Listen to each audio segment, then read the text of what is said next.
been turned upside down, as we all know. Mr. Speaker, sir, the Fijian economy contracted by 15.7% in 2020, primarily due to the halt in tourism activity after the border closures. And this economic performance was better than the earlier projected decline of 20%. Mr. Speaker, sir, we are dealing with low consumption and business activity and unemployment, which has been exacerbated by the second wave of the pandemic. But Mr. Speaker, sir, the Fijian government has not been sitting idle or not doing anything to commence economic recovery. Over the past year and a half, we have made crucial strategic decisions supported by budgetary initiatives. And with respect to tourism, Mr. Speaker, sir, all this actually requires careful economic planning. And we began with the COVID-safe economic recovery framework in June 2020. This particular framework set the foundation for Fiji to prepare for reopening, and we successfully implemented the blue lanes, the VIP lane, the audio-visual productions, whilst facilitating repatriation of Fijians. Mr. Speaker, sir, in terms of numbers, we have to date facilitated, in terms of the blue lanes, we facilitated approximately $6.5 million and 215 yachts that have been approved, and it's been the value and location has been about 6.5 million. Quarantine cruise, the number of yachts approved was 7. This is approximately $2.8 million. The significant economic value, SEV, it actually includes a luxury VIP vacation in paradise, and the number of applications approved was 6. This was at Nomotu Island by 3, Vomo Island, Wakaya, and Royal Tabui, with a few. Film and television cast and crew, the applications approved were 3, and number of people approved were 513. This was to do with Survivor Series 2020 and 2021. Mr. Speaker, sir, these actually enabled some form of economic activity around tourism areas and formed the platform for the ministry and key stakeholders to discuss a market re-entry. Fiji's goal is to safely reopen travel and tourism, hopefully by December 2021, this is actually predicated at national vaccination rates. And our preparation is largely attributed to how we have come together with a shared vision to ramp up coordination. With the support of industry partners such as Fiji Airways, such as Tourism Fiji, the Society of Fiji Travel Associates, SOFTA, Fiji Hotel and Tourism Association, and the technical expertise of International Air Transport Association, IATA, and the International Civil Aviation Organization, ICAO, and International Finance Corporation, IFC, we've actually developed a reopening framework. This travel proposition has 2 goals, Mr. Speaker. So one is to actually minimize the risks and keep both tourists and Fijians safe. And the second is to ease restrictions to maintain competitiveness. Mr. Speaker, sir, the framework will essentially look at national and individual factors that determine eligibility to travel to Fiji. National factors will largely focus on acceptable test positivity and vaccination rates, as well as any new variant of concern. And of course, on an individual level, we will look at vaccination status. But before we get there, Mr. Speaker, so there are a number of checks and balances that are needed. Mr. Speaker, sir, the COVID-19 Risk Mitigation Task Force, commonly known as CRMT, which comprises the Ministry of Economy, Ministry of Health and Medical Services, and the Ministry of Commerce, Trade and Tourism and Transport, is working behind the scenes to set the conditions for international travel. We are exploring all options and refining our criteria to determine low, moderate, and high-risk countries, which is commonly known as the traffic light system, given the evolving nature of COVID-19 and its variants. Simultaneously, Mr. Speaker, sir, we are working closely with the Market Development Facility, Tourism Fiji, and FHTA to keep tabs on visitor sentiments in our key markets. In other words, undertaking comprehensive market surveys in order to strategize our re-entry. We are pleased to share that Fiji is still at the top of most people's mind as a favored leisure destination in our key markets such as Australia, New Zealand, and the United States of America and Canada. It is a clear signal that when we open our borders, there will be keen holidaymakers who are ready to travel to Fiji. Mr. Speaker, so I also want to take this opportunity to thank the Australian government and the MDF for their partnership in establishing a live dashboard. This can be accessed by relevant stakeholders in the public and private sector to get the real-time data for decision and policy making.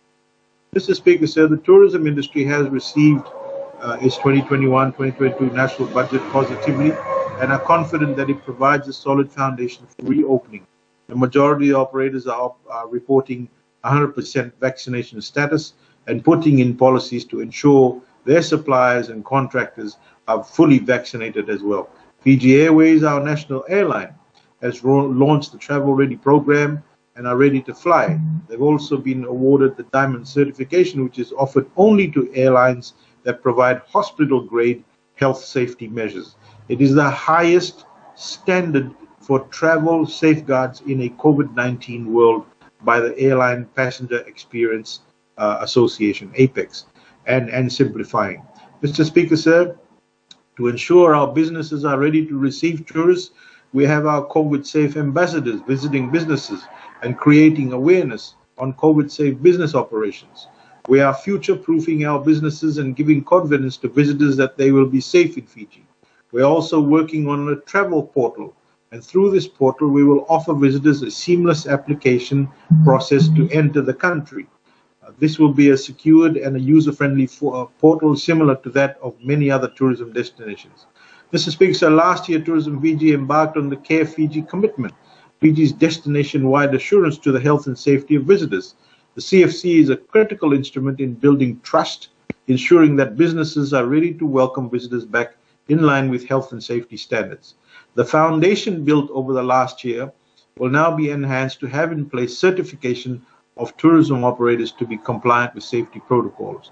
The CFC will also include vaccination modules, which certifies CFC-approved operators where the entire team is fully vaccinated. This will go a long way when we welcome back visitors. Mr. Speaker, sir, there are two things we need to keep in mind. We need to reach our national vaccination targets, and we need to maintain a culture of COVID-safe practice in order to be in a position to welcome back visitors. According to the Permanent Secretary for Health, Dr. Fong, vaccine and COVID-safe precautions act as a multiple dead end or roadblock for the virus and reduces its spread. And it's such an important statement, sir. Everybody needs to listen to that. If enough people are vaccinated and take precautions to reduce exposure, even the spread of Delta will hit a dead end. That's what we need to aim for, Mr. Speaker, sir, because we'll never achieve 100% vaccination, even after kids above the age of 12 years, for argument's sake, are vaccinated. With respect to our MSMEs, Mr. Speaker, sir, amongst the most vulnerable are MSMEs. At the same time, they make up an important component of our GDP. Pre-COVID, MSMEs represented 18% of the Fijian GDP and 60% of Fiji's national labor force. Since 2007, we've invested more than $100 million in MSMEs through the ministry and through the ministry's initiatives alone. The MSMEs are critical to the success of our economic recovery, and they are the bedrock of any economy, and recovery isn't really recovery until it's inclusive. The government has set the policy direction announced in the national budget that is fit for purpose. Our policies are based on research, scientific evidence, and facts. It's not plucked from thin air. Consultations, and I repeat, consultations with financial bodies, transport industry, BPO, IT, and tourism sectors, and retailers and MSME representatives were also undertaken in developing policies and initiatives, and this covers everybody across the board, sir. Mr. Speaker, sir, data from an MCTT-led survey on the second wave of the pandemic of more than 2,200 MSMEs revealed that 74% have either closed temporarily, permanently, or operated on reduced hours. 77% have suffered more than 50% decline in revenue, and 90% were not able to diversify services. These are the realities we are aware of and not shying away from, Mr. Speaker, sir. We're pleased that our 2021-22 budget continues to support the grassroots programs, such as our YES scheme, the Northern Development Program, the IHRDP, and the National Export Strategy. Most of these programs have been activated. We can expect expressions of interest for the NES and IHRDB to be called later this month. MSME's assistance doesn't end there, sir. We're excited also about the $200 million financial package rolled out by the Reserve Bank of Fiji and commercial banks, a much-needed lifeline to businesses, as announced by the Honourable Minister for Economy and the Reserve Bank, by guaranteeing loans between 80 to 90% for MSMEs and paying interest for 2 years. We are freeing up their minds to think bigger and better, and we're asking the banks to play ball, sir. We understand that the Fiji Development Bank has leapfrogged other banks and financial institutions in rolling out this initiative by paying out more than $2 million to over 550 businesses. We strongly encourage other banks to come on board and play their part to collaborate in implementing this scheme. We call on the banks and financial institutions to consider easing the requirements for MSMEs to be able to access this wonderful scheme, thereby decreasing the mortality rate of our MSMEs to this pandemic. As with the tourism sector, sir, we want, at a bare minimum, a core of our industries to survive the pandemic in any form of recovery is being contemplated. With respect to our transport sector, sir, we acknowledge that transport is cross-cutting to all sectors of the economy, and the budget provides more than 20 transport initiatives in critical sectors of the economy. Some examples include the social welfare assistance on bus fare support for elderly and disabled persons, which will continue with monthly top-up of $10 and a funding allocation of $5 million, allocation of $17 million for transportation assistance for more than 100,000 primary and secondary school students from low-income households in education. Mr. Speaker, sir, speaking about vaccines and leaving no Fijian behind, the transport sector plays a critical role in delivering vaccines to our maritime islands. Through the government franchise services, vaccines were delivered to Lomaiviti. Mr. Speaker, sir, given our geographical dispersion, inter-island sea transportation is essential by livelihood, by trade and commerce. And although this impact pandemic has impacted trade, it has not stopped the maritime and shipping sector from ensuring that cargo is moved to and from our maritime islands.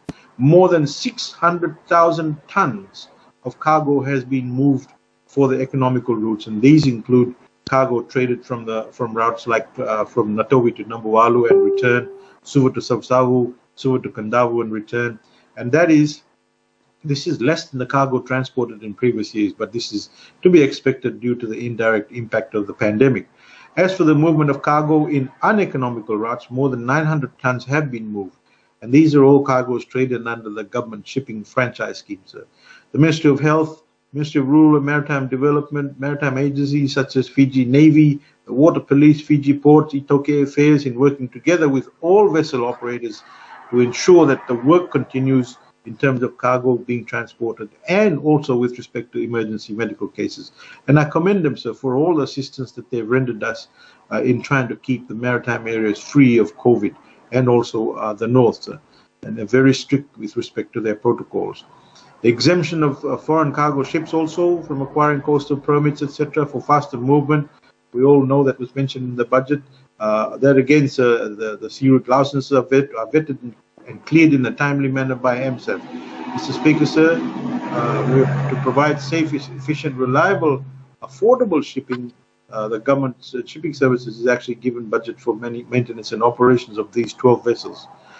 Mr. Speaker, so the GSS has been at the front line of the second wave of this pandemic, and particularly with respect to assistance to the Ministry of Health and Medical Services.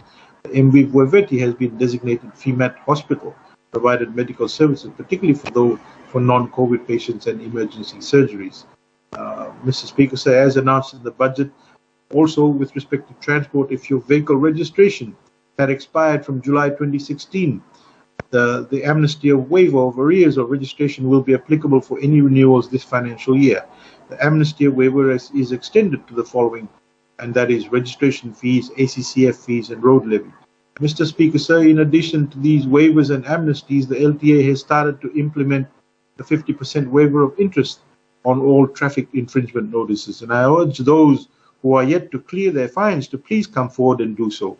Mr. Speaker, sir, you'd recall that the Fijian government on the 19th of April announced relief for license, permit, and certificate and registration holders And this allowed flexibility for Fijians to undertake the relevant renewals at their ease of convenience. Today, Mr. Speaker, sir, I'm very happy and pleased to announce that we are announcing an extension of the period of renewal, which was set to expire tomorrow, which is the 19th of August.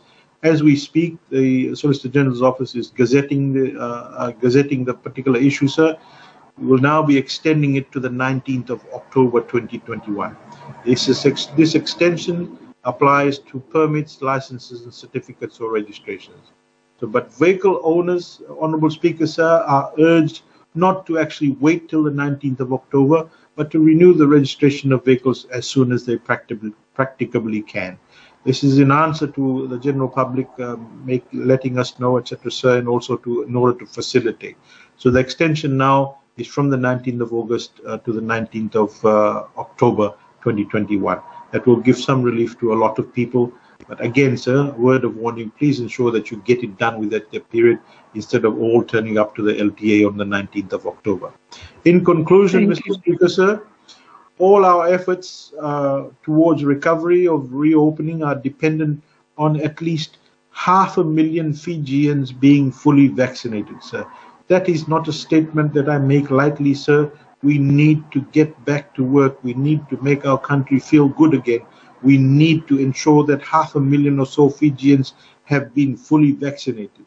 There's no use pouring scorn on all of this, sir. It is a combined whole of country effort that is required from all members of parliament to go and tell everybody it is 500,000 that's needed. And it's a reduction in test positivities also that's needed. Changing the way business is conducted. And this is all about future-proofing our businesses. We need to achieve the target to put us on a better footing for economic recovery, which is something that every citizen in this country wants. Every member of parliament wants. To give our citizens the ability to earn a livelihood again, as they did before, as they did successfully before. We will be able to achieve much more, sir. We are a very resilient people. We are strong. Our history tells us how resilient we are. With the opportunities and new and existing industries also emerging from the adversity of this pandemic, sir. So I urge everybody, please bear that in mind. Please get vaccinated. Forget about the nonsense. Mr. Speaker, sir, I thank you very much for giving me the floor.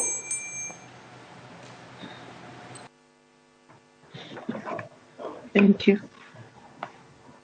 Statement. And I now give the floor to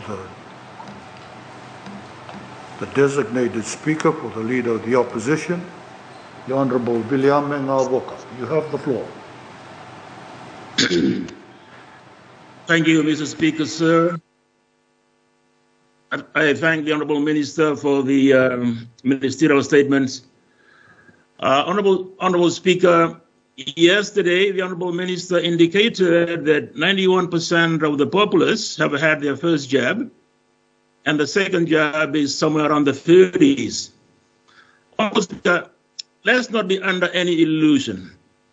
COVID-19 is out of control. Out of control. We should change the narrative and not focus anymore on herd immunity, but go for total immunization of the entire country. And we should try and achieve that by December this year. Honorable Speaker, this can be done not through threats, but through education and incentives. We incentivize our people to take the jab, Honorable Speaker. I was very concerned yesterday when the Minister of Health indicated that in the highlands of Navosa, some people are saying, I'm just going to have my first jab and I won't consider the second jab. Now that is very concerning. And I heard yesterday that the uptake on vaccination is very low in the low income areas. So, Honorable Speaker, we need to incentivize our people to take the jab. We cannot, herd immunity has been debunked. It is a theory that has been found to be not to hold water. It's countries now realize that you have to go for full immunization. So let's aim for that by December, Honorable Speaker, and then set in place the economic recovery that will come from 2022 onwards. Firstly, let's have an economic summit. We've been asking for this for quite some time, but I believe that once we have total inoculation, 2022 can be a year of huge economic activities. Tourism, Honorable Speaker, will be another 18 months. Let's be very clear on that. It will make a difference as in the past when it happens, but not in the next 18 months. Honorable Speaker, we have resources that we need to develop. Yesterday we spoke about mahogany. We have the biggest stock of mature mahogany in the world. And we spoke about harvesting and value adding, Honorable Speaker. Honorable Speaker, value adding would enable Fiji to be the world leader in mahogany finished products. People will talk about Fiji mahogany products in the same way they talk about Fiji water. The reason being, we have mahogany in plentiful supply. It is right here. But we need to look at it on a gigantic scale. As I said yesterday, Prime Minister, your attempt to develop mahogany is very feeble. It's very tentative. You have to look at it in a gigantic manner, in the way that the giants of the past developed mahogany, the mahogany plantations, the pine plantations, the sugar industry.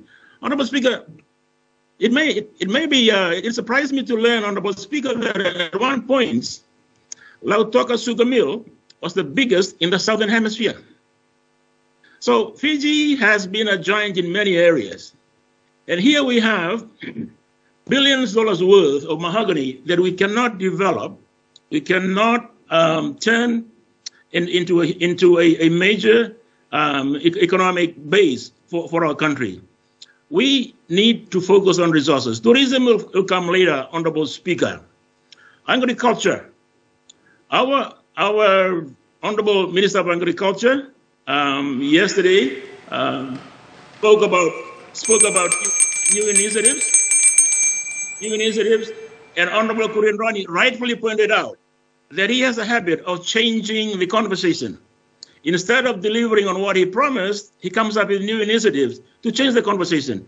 Can he just go back on what he promised over the years, and let's turn that around and convert them convert them into fruition, Honorable Speaker?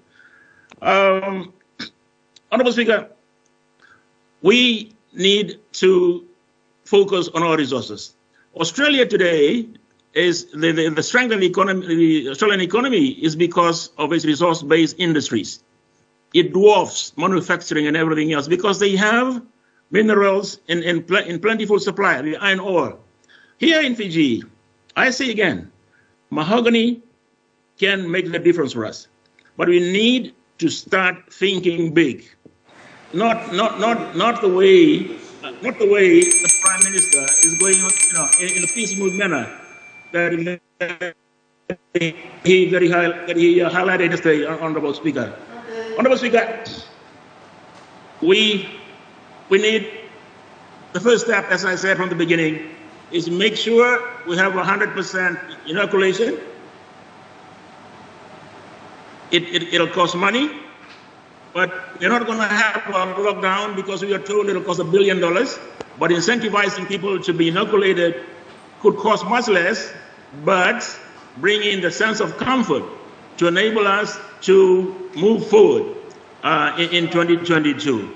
So, Honorable Speaker, I just wish that the Fiji First government is listening. We're talking about driving sustainable economic recovery.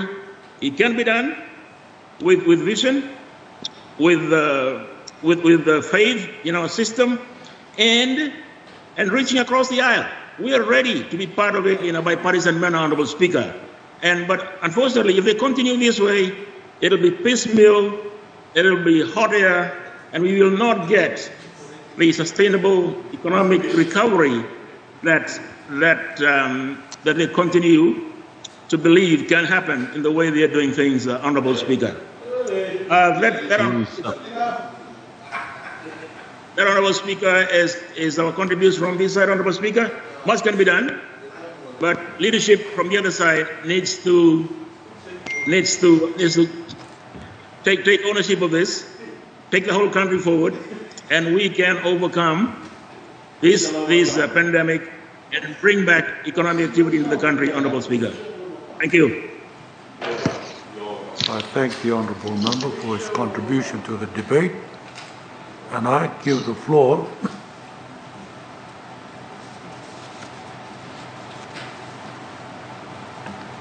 to the Honourable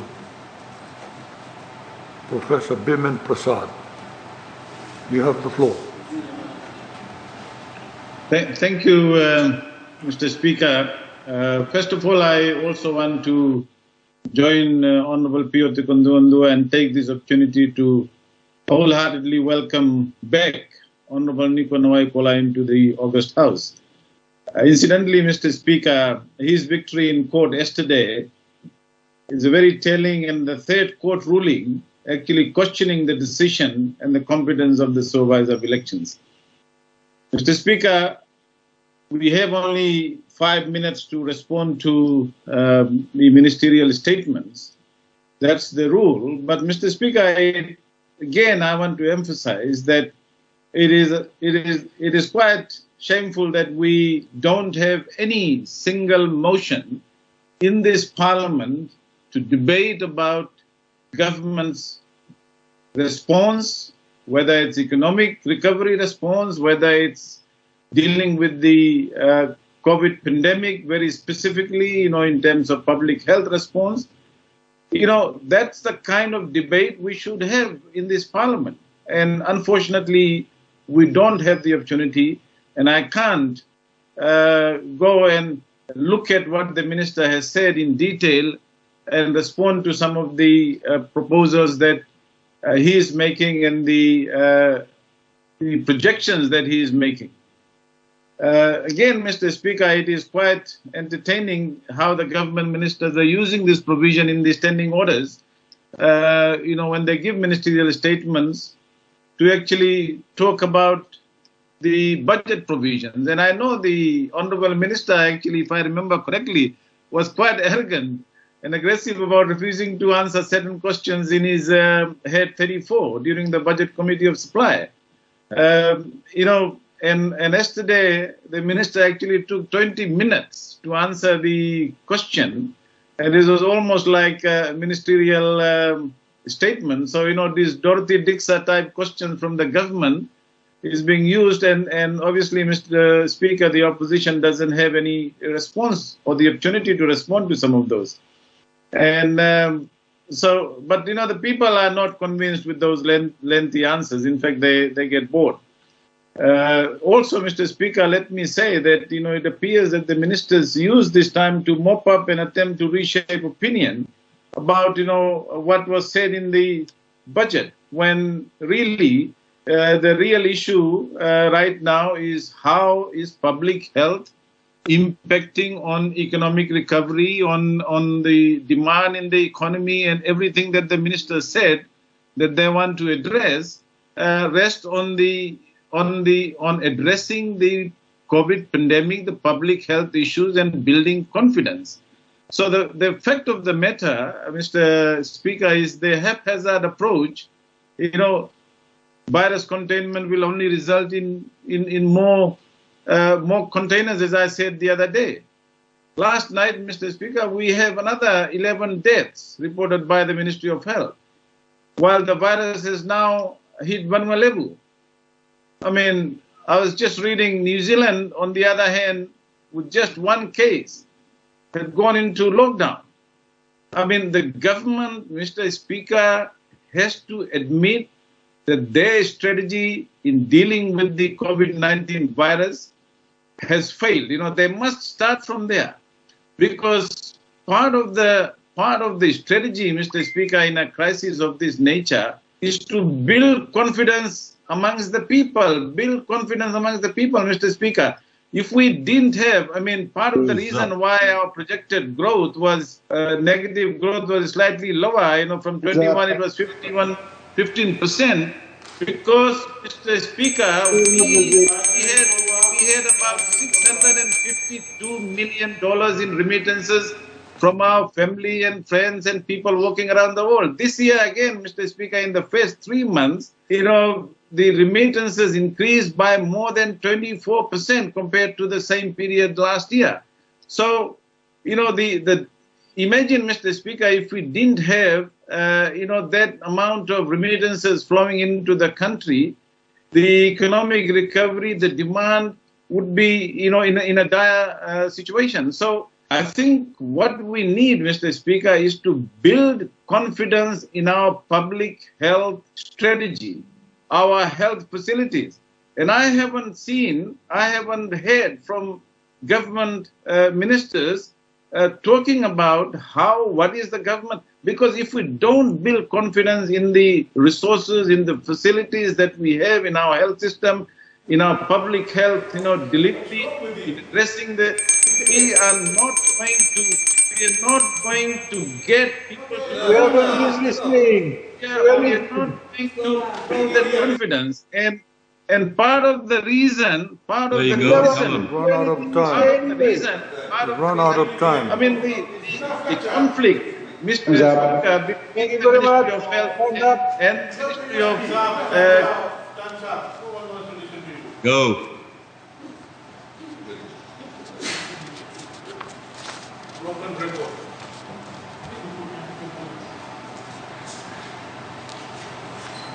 Not broken record, Mr. Speaker. You should give me more time.